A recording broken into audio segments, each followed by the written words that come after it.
De Mobutu à Kabila père et fils, blanc bonnet, bonnet blanc. Comprenez mon émotion.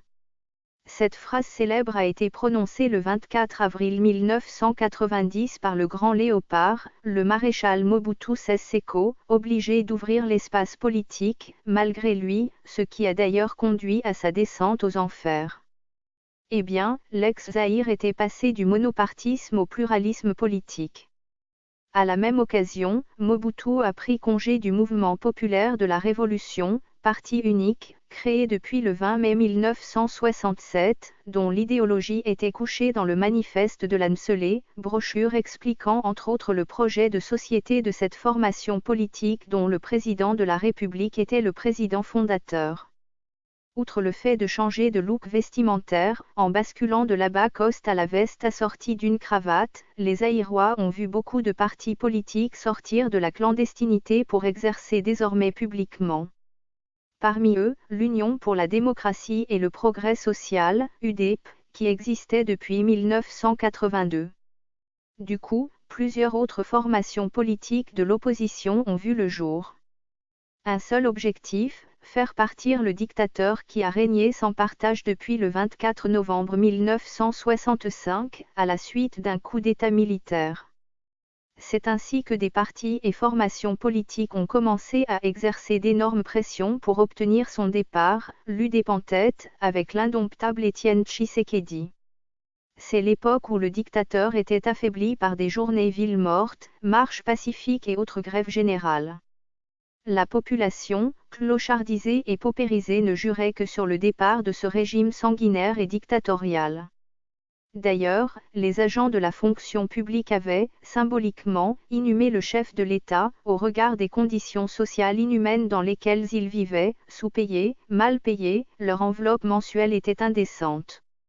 En 1991, sérieusement touché sur le plan interne par un adversaire poids lourd, Étienne Tshisekedi, Mobutu a été obligé de convoquer la Conférence nationale souveraine, présidée par l'archevêque de Kinshasa, Laurent Monsango. C'était une des occasions de sceller le sort de ce dictateur.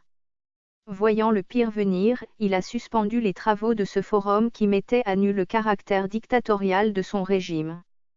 C'est ainsi que le 16 février 1992, des chrétiens catholiques ont organisé une méga-marche dont les stigmates sont encore visibles à ce jour.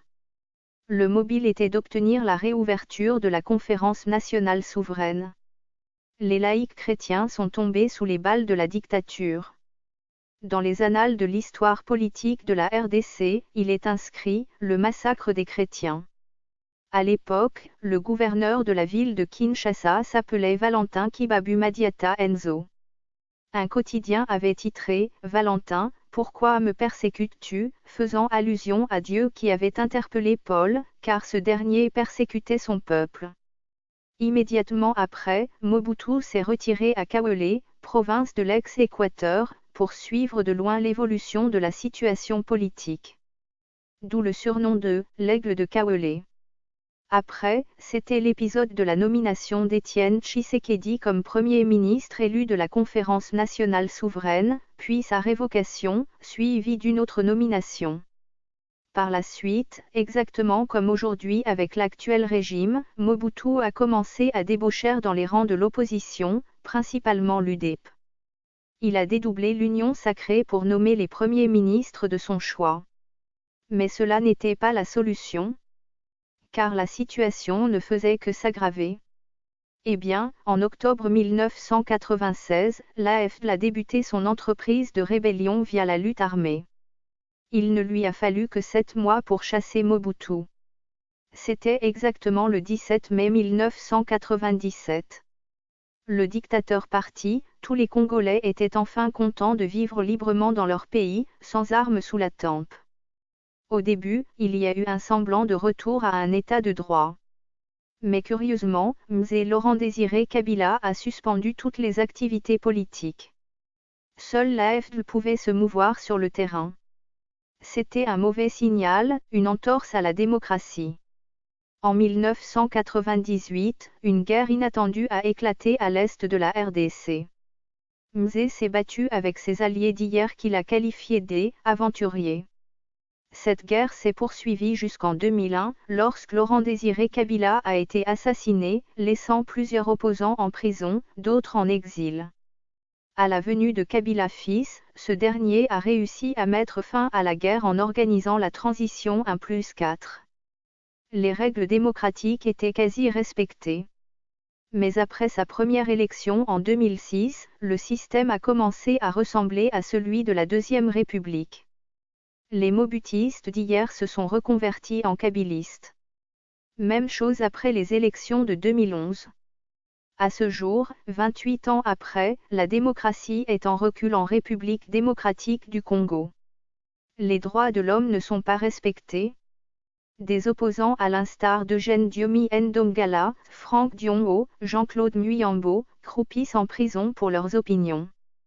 Des combattants de l'UDEP, de l'ADC, du MLP, des activistes de droits de l'homme et des mouvements citoyens, sont soit arrêtés, soit traqués, ou encore soumis à la clandestinité.